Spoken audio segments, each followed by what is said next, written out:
Greetings and welcome, people.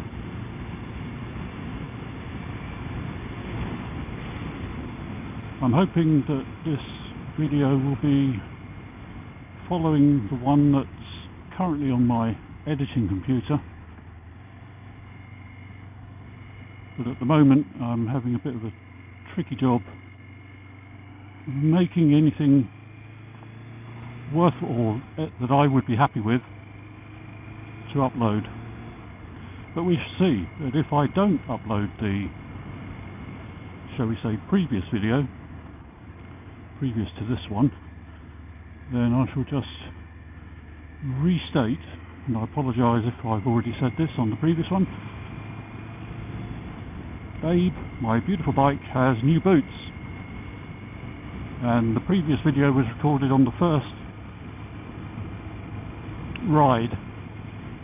So it was a careful ride. It was about 30-40 miles on dry roads, sunny day, very much like today, warm and sunny with intermittent cloud cover. So yeah, very similar day to this. Obviously we all know that when you've got brand new tyres you do need to be careful for 100 miles or so, particularly if you go out on wet or damp roads, which obviously it doesn't apply in this case, but I'm still being careful for a while. But at the moment, oh excuse me, they seem to be working very well. As I did state on the previous video, you get a little bit twitchy over some of this road paint that you can see down there, and any unevenness in the road, any ridges and furrows, what our American friends call tar snakes, it gives a little bit of a shimmy, but nothing too serious. But the other reason for coming out on Babe today is to escape. I'm a bit late actually coming out on the bike to escape, because what I'm escaping from is very nearly over.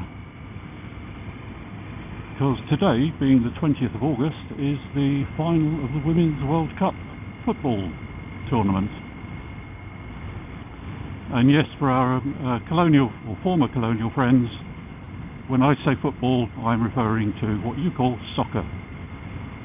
But we call it football, and that is what I shall refer to it as. So anytime you hear me saying that word, you can substitute soccer. And the reason I'm escaping is because I am no more interested in the women's game than I am the men's game. And I am not interested in the men's game at all.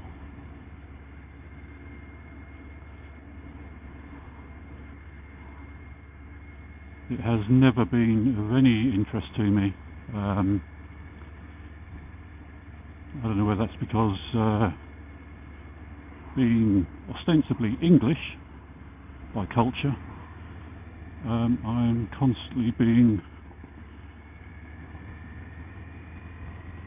both, I'll say again, being English, I'm constantly having my hopes raised and dashed.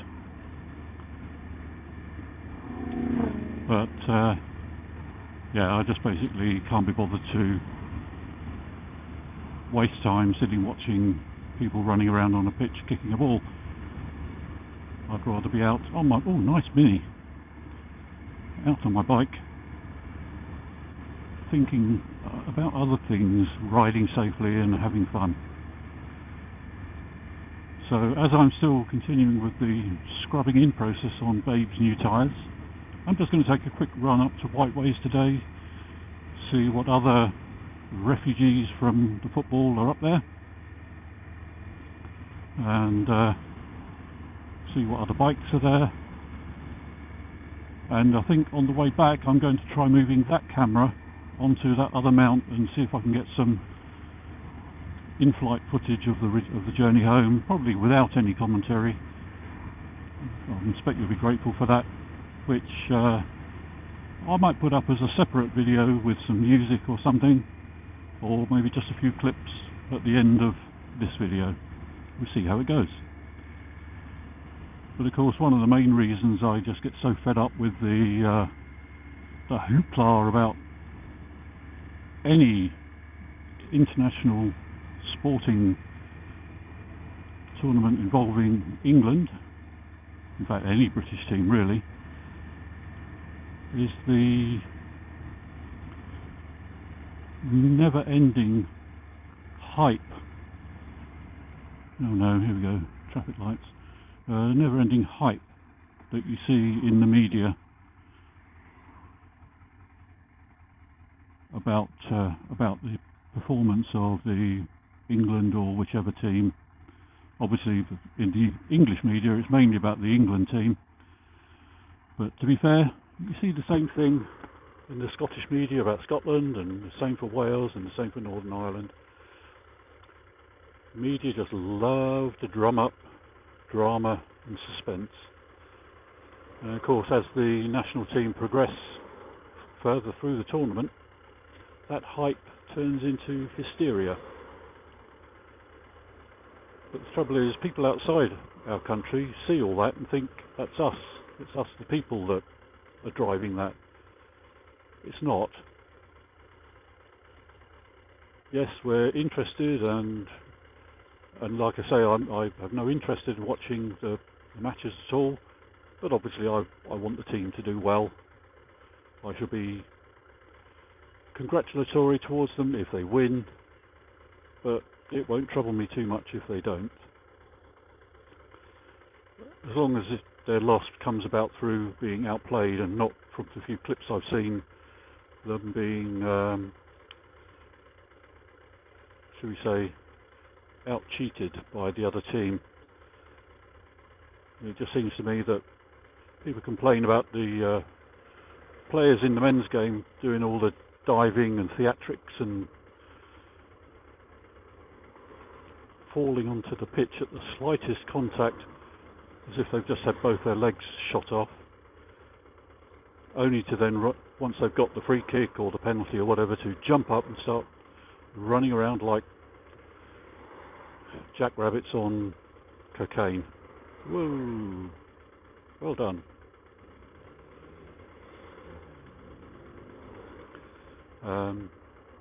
Yeah, that's one of the things that really puts me off watching top-level professional sport. Well, in fact, it gets into sport at any level, really. It's basically the win at any cost, not just by playing better, but by cheating, conniving, just basically not being sportsmen. I mean, people use the term sportsmanship for people that use dodgy means to achieve victory in whichever endeavour they're participating. But in my view, sportsmanship means playing the game as it's meant to be played, according to the rules. And if you're better than the other team, you'll win. If you're not, you won't. And if you're about even, hopefully you'll tie. But of course, that's a bit of a naive, unrealistic outlook on things, especially when you get to top-level international tournaments like the World Cup, in any sport, rugby, cricket, where huge amounts of money are at stake. Not just national prestige, but money in the hundreds of millions from sponsorship, advertising, prizes, you name it. The dollar signs or the pound signs just rack up in everybody's eyes, and winning becomes the sole aim of whatever you're doing. Maybe that's a bit jaded, a bit cynical, but hey, at my age I've seen so much of it that it's just a realistic viewpoint. But if you enjoy watching and following those sports, good for you, go for it, have fun. maybe you get wrapped up in all the hype and enthusiasm.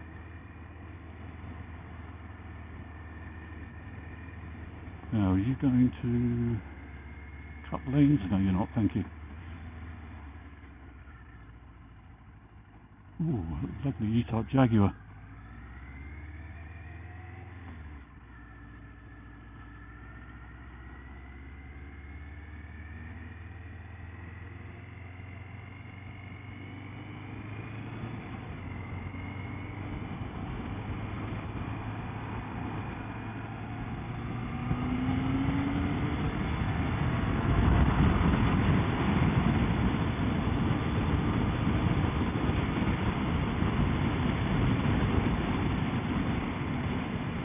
Thank you very much, I'm sure.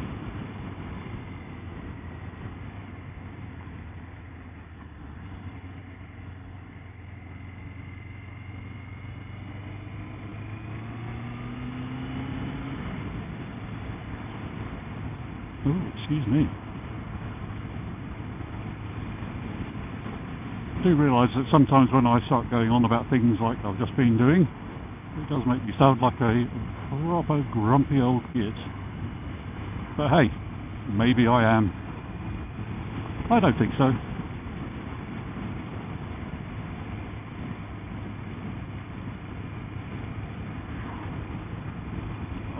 I'd like to think that I do have a well-developed sense of humour as well.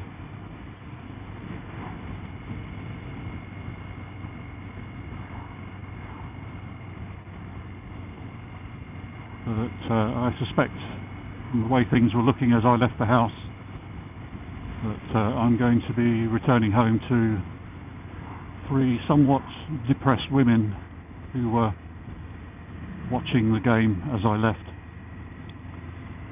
You never know, there were about 10 minutes of play left. They could turn it around.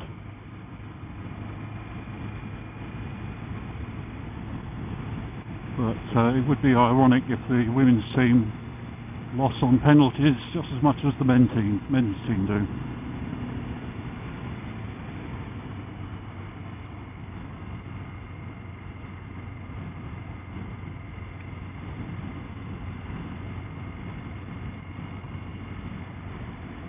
But if I didn't put the other video up, then I'm happy to report that, so touch wood, Babe seems to be still running very well, although I think I am going to have to come to the realisation that for some reason one or both of my front brake discs, or one or both of Babe's front brake, oh my goodness, I can't even speak now, one or both of Babe's front brake discs are shot. I can still very much feel a pronounced grabbing as I come to a stop at slow speeds. So from about 15 miles an hour and below. Above that it doesn't seem too bad, but I think something has affected the surface of the brake discs and it's causing uneven friction. So I think I'm probably going to have to just get through this season with them as they are. I mean, they do work. I obviously wouldn't be riding Babe if the front brake didn't work at all. That would be just silly.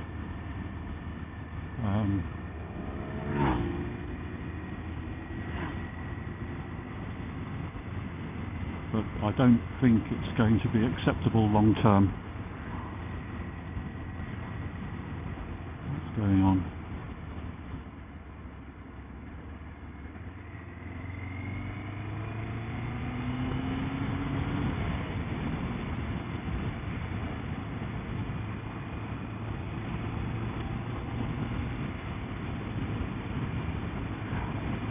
But I have not as yet had any further repeats of the carburetors overflowing,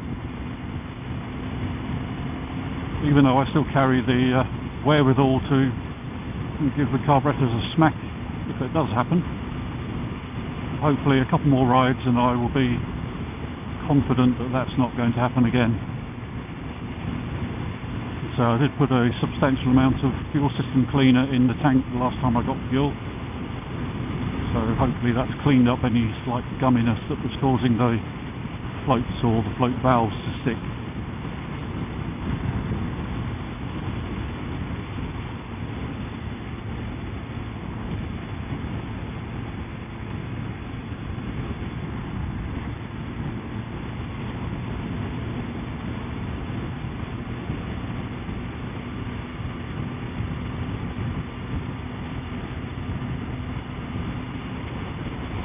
Let's see what the attendance up at Whiteways is like.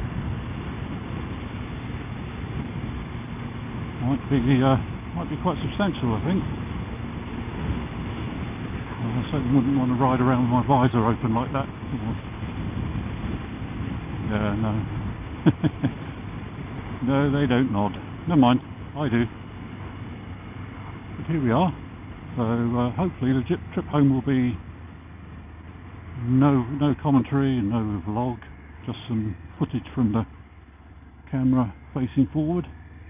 So I'll thank you for dropping by and taking a look, and I'll speak to you again on the next one. Cheerio for now. Bye.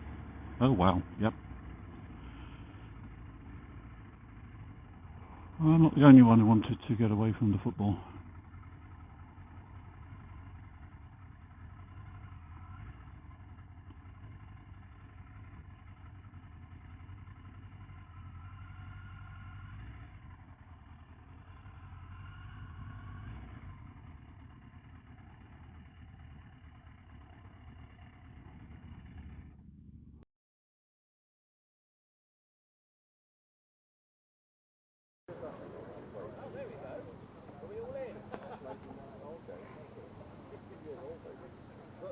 Is that still